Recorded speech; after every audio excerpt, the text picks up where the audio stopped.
Hello, I'm Lynn Furman, and you are listening to the Inner Goddess Interviews. I'm chatting with women who are unleashing their inner goddess and following their soul paths.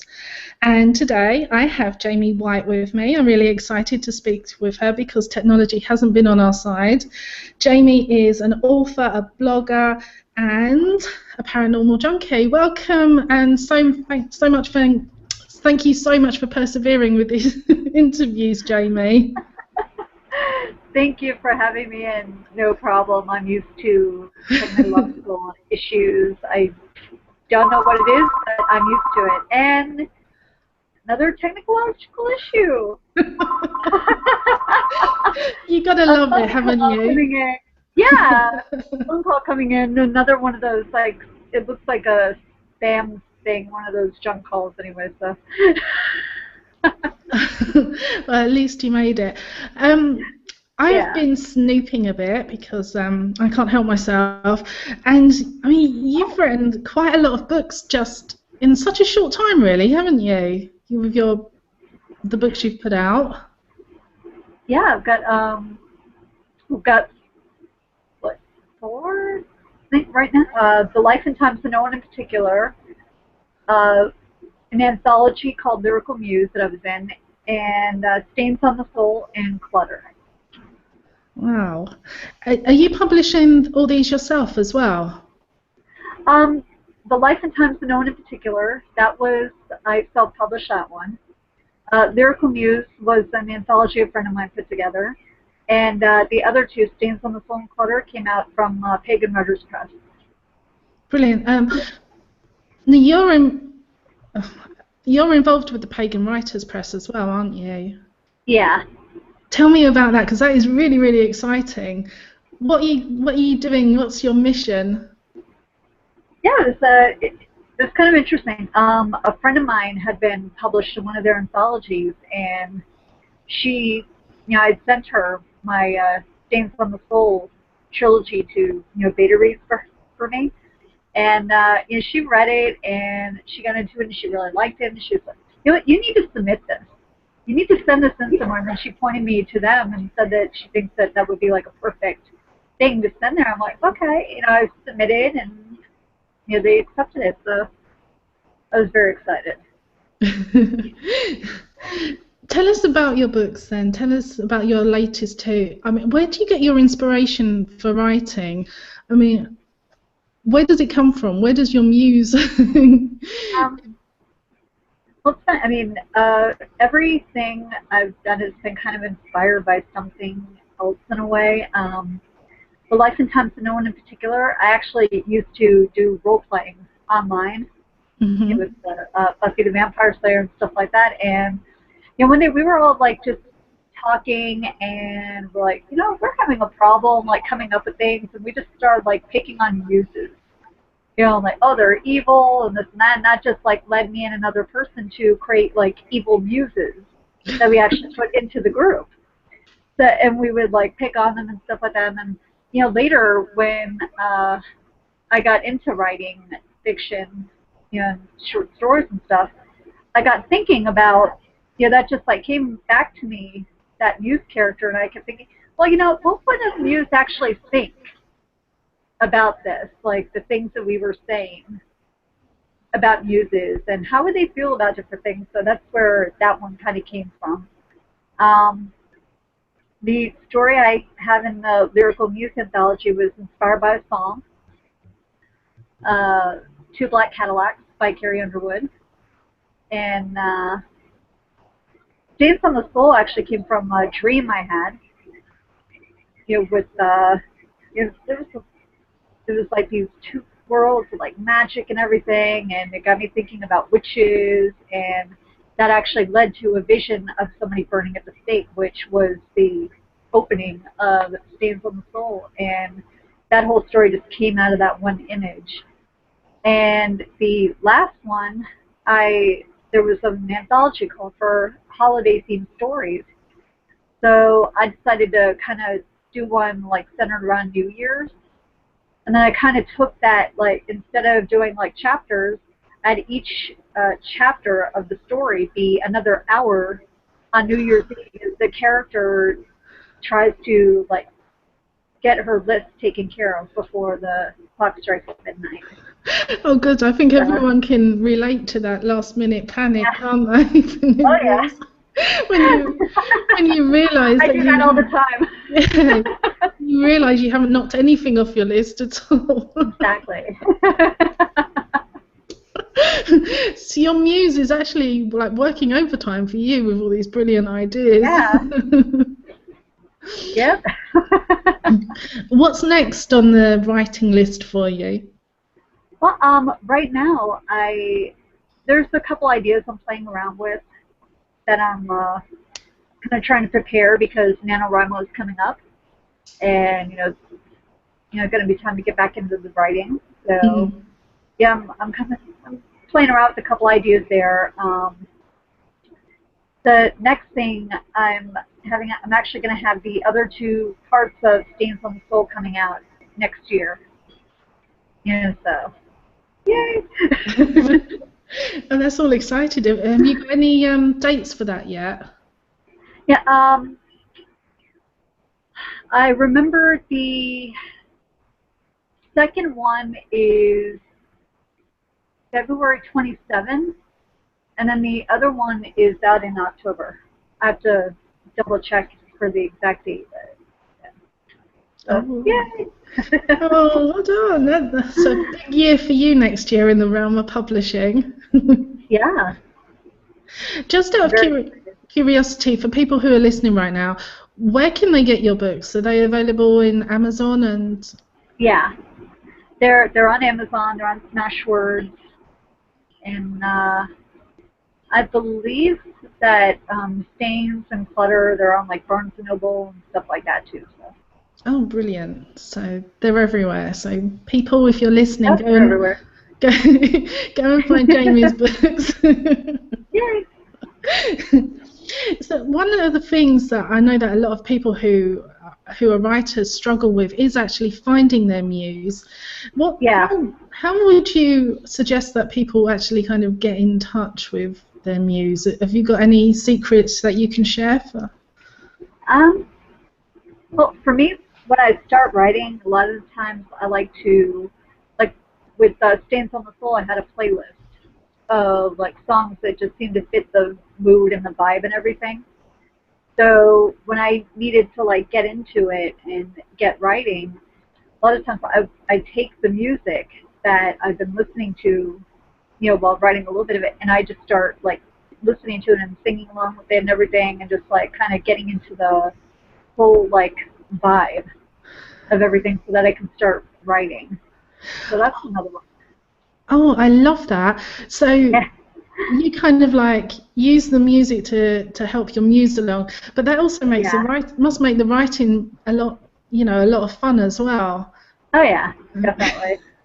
I love to have music on. I've always done that. Like even when I was a kid, like in my room doing homework or something, I always had like CDs on playing. So it kind of helps me, to get working. So it kind of moves away from this idea of a writer sitting in solitude and it's very serious. So yeah. Oh, not at all. I'm not serious at all with it. You can be a writer and have fun. Yeah. Oh, that's great news about your books coming out. What other advice can you give to people who would like to write their books but have yet to fully commit to it?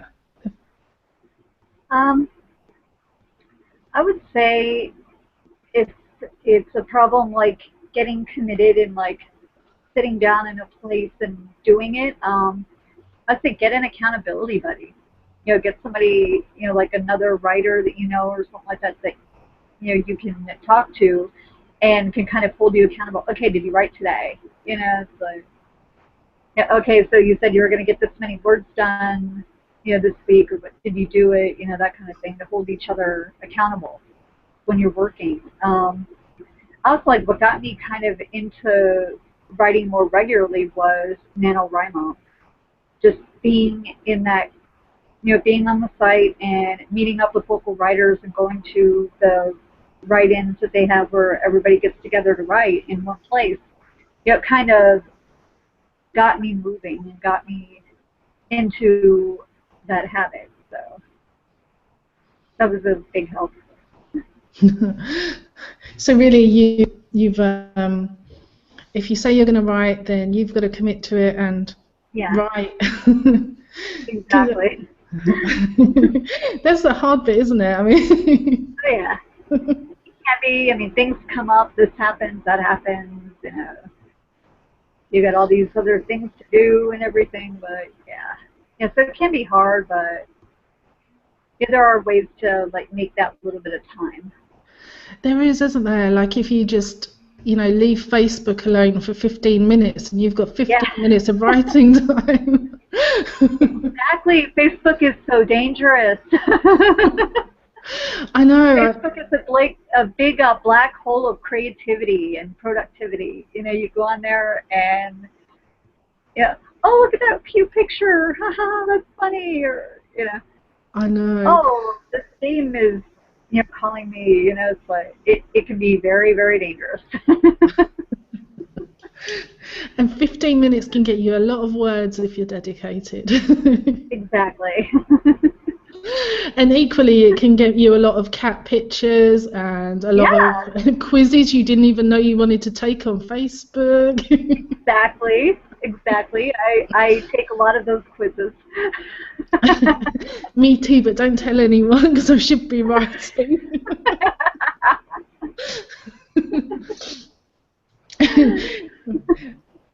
So, how do you write? What is your process? Are you like on your keyboard all the time, or are you pen and paper, old school kind?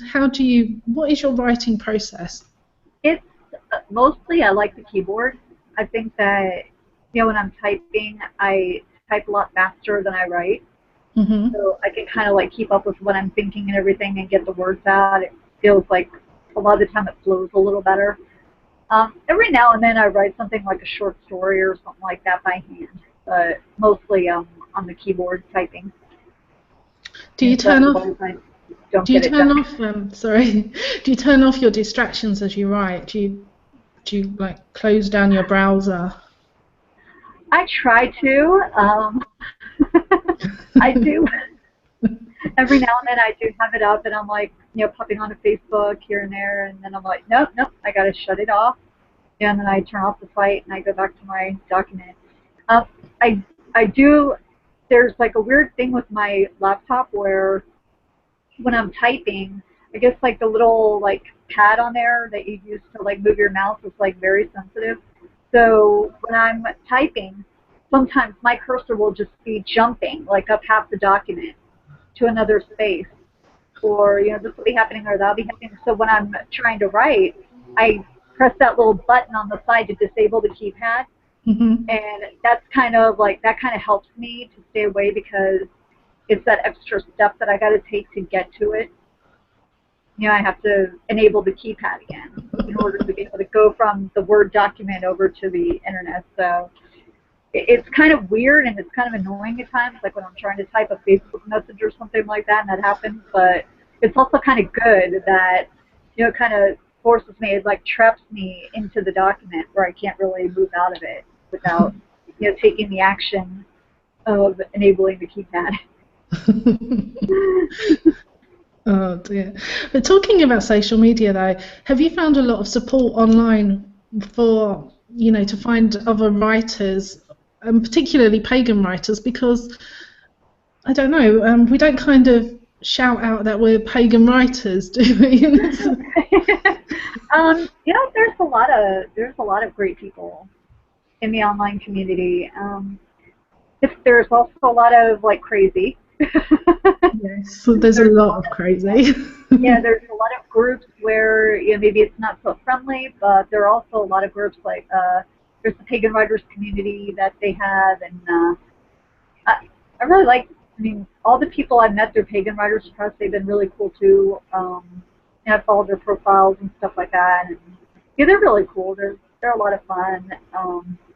I met a lot of other really cool people too outside of that. Online, like Shay West and Michelle Formula Jordan. you just saw these really fun, cool people that they are very supportive, and they're very excited for you when you do things. So for especially if like you're stuck somewhere where there aren't very many people that might be sharing your belief system, online can be a great place to find other people who are, you know, pagan writers, and you can find that support that might be missing might be missing for you locally. Definitely, definitely. Yeah, that's one good thing, that you can say about like online and Facebook and everything. It does make the world like so much smaller. Like you talk to people, you have these friends, and then you find out, oh, well, this one's from Australia, or that one's from like England, or it's like, people are all over, so it's kind of cool. Going back to writing, did you always know that you wanted to be a writer? You know what? When I was a kid, I always wanted to be a singer. I always wanted to be like a pop star or whatever. But yeah, later, like once I got into high school, I got more into writing, but that was more like journalism writing, yearbook and articles and stuff like that. So fiction writing came in, more like a few years ago, like back in 2010, when my husband Vicky Villalobos and I joined a writing group. And we just started doing a few short stories, and I was like, this is kind of cool. It's fun. I like it. So I just started, getting more into it and writing some novellas and things like that. And now you are with 2 books coming out next year, as well as the ones that you've already published. So, wow. Yeah. And I'm like, wow. It is kind of strange just to like think about that. It's like, wow, I did it. I got these books written. I got them out there. It's like it's a huge achievement, isn't it? I mean, anyone who's ever sat there and wrote a book is massive. I mean, it takes so long, and you put your heart and soul into it. Oh yeah. And tell you, with Stains, I had like 2 or 3 different versions. Before the final version. I made a lot of changes between like that first and second draft. Yeah, it's such a lot of hard work goes in, and then I'm excited for you. I'm really excited for you. Next year's going to be a big year. I've got to talk to you about. You describe yourself also as a paranormal junkie. Can tell me about that. Tell me about the spooky goings on. I'm always interested in that. I have always loved that kind of. I've always loved like scary stories and things like that. When I was 5, my favorite movie was Poltergeist. Yeah, I knew every word of that movie. I could sit there and I could recite it and act it out when I was a kid. So I've always kind of been into that. And then later I got into like the paranormal shows like Charmed and Buffy and like all that stuff. So I've always kind of been into it. And so it kind of just naturally, led me into that genre of writing. Do you go on any kind of like ghost hunting expeditions or research? No, I haven't been on any like ghost hunts or anything, but there have been a couple like weird little things here and there that have happened that I'm kind of okay. Do you live in an area where there's a lot of like spooky paranormal goings on? Not that I've heard of, no. I haven't really heard of anything like around my area like that. But. You have to keep your ears open and go and do some ghost hunt. So the paranormal themes in your books as well, you kind of try to incorporate the both, both into writing. Yeah, I incorporate like a lot of paranormal and a lot of new age stuff into my stories. I'm interested in those things, and it comes out naturally. So I like to write about them. Do you think as if when people sit down and they really want to write, that it's far better to pick genres that resonate with you rather than thinking that, if I write this because I'm going to be the next J.K. Rowling and the next Harry Potter, I want to. Oh yeah. It's better to go from the heart rather than thinking the next blockbuster. Exactly, because it's like, yeah, I mean, you can follow trends, but yeah, readers aren't stupid. We're gonna, I mean, people kind of pick up on it. I mean, the most successful books and like albums and different things like that are the ones where the person really cared about what they were doing and really believed in it, and were just like so excited about it. It's like if you try and force something because you think it's going to sell, it's not going to hit people the same way that it might be if you stuck with something that you were more passionate about. So I definitely think that's important to like stay true to what you really love. Yeah. I like that you mentioned about the trends as well, because I remember after like Dan Brown's Angels and Demons came out, or whatever one it was, that the whole market seemed to be flooded with the same kind of books. It just drove me mad. And then was it last year or the year before when those was it 50 Shades of Grey? I haven't even read them. Oh yeah. And then everywhere you looked, they're the same kind of books. And yeah. Gosh. You see that in almost everything too, like with the movies and like TV shows and stuff like that. You'll see that all over the place. I mean, one thing comes out that's like that huge, and then everybody wants to try and get a piece of it. Yeah, do you often wonder though that maybe sometimes there's kind of like this universal energy out there, and someone runs with an idea, but someone else has also run at the same time. So these things get published next to each other, so they look like clones. But of that course, can happen too. Yeah. Yeah, I mean that does happen too. I noticed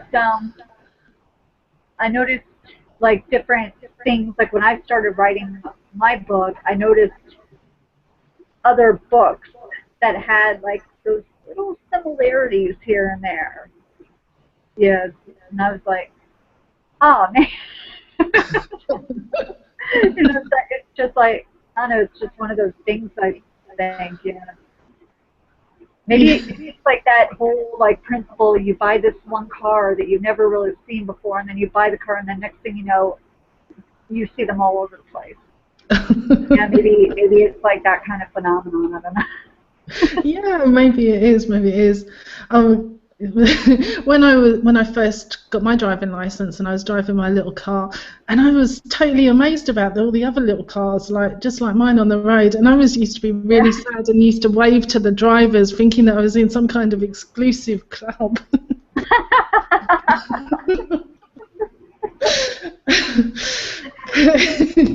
I might have to try doing that again now I'm older. We'll embarrass the kids.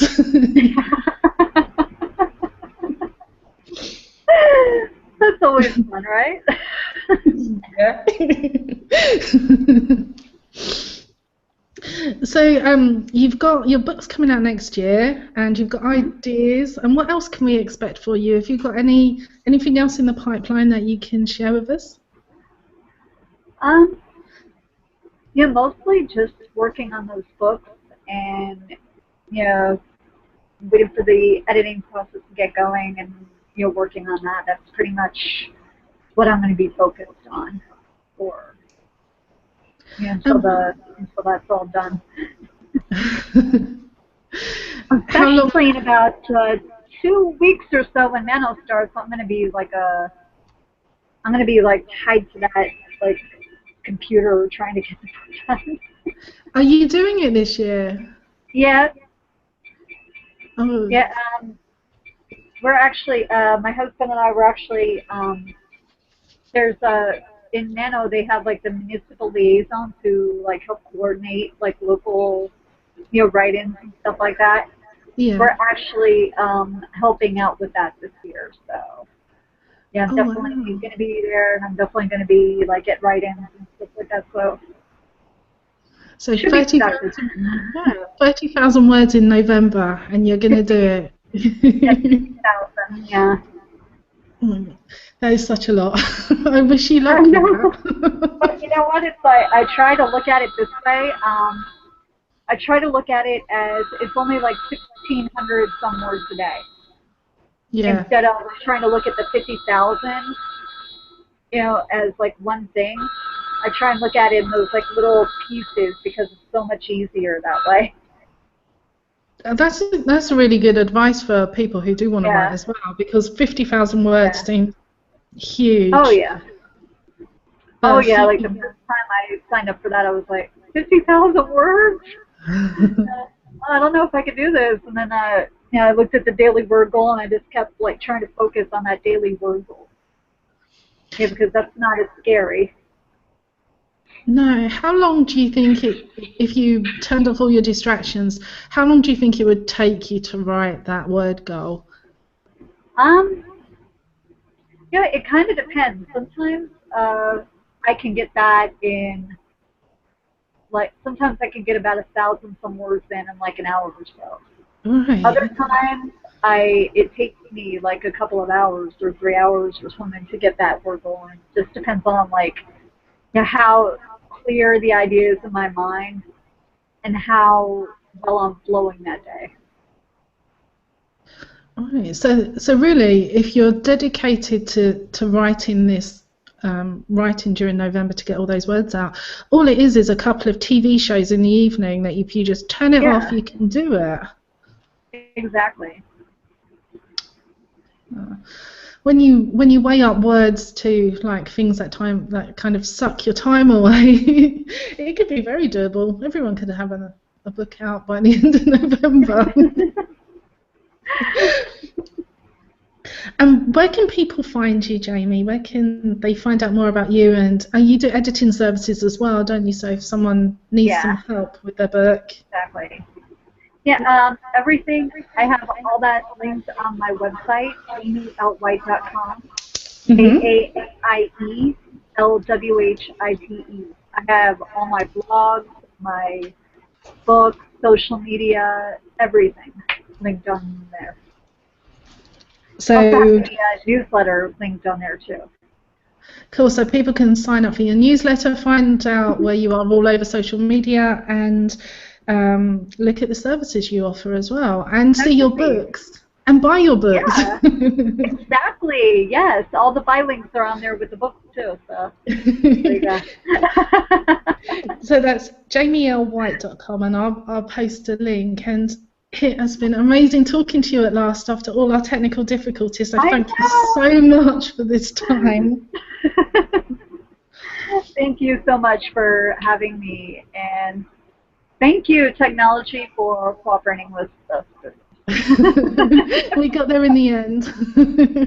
Yes, we did. We do. I do persevere. I You have my do. technological issues, but you know what? I'm stubborn, and I refuse to give up. you, you did. We did it. So brilliant. Thank you. Thank you, Jamie, and thank Thank you. you. Thank you for listening to the Inner Goddess interviews. So until next time, thank you. Bye bye. Thank you. Bye.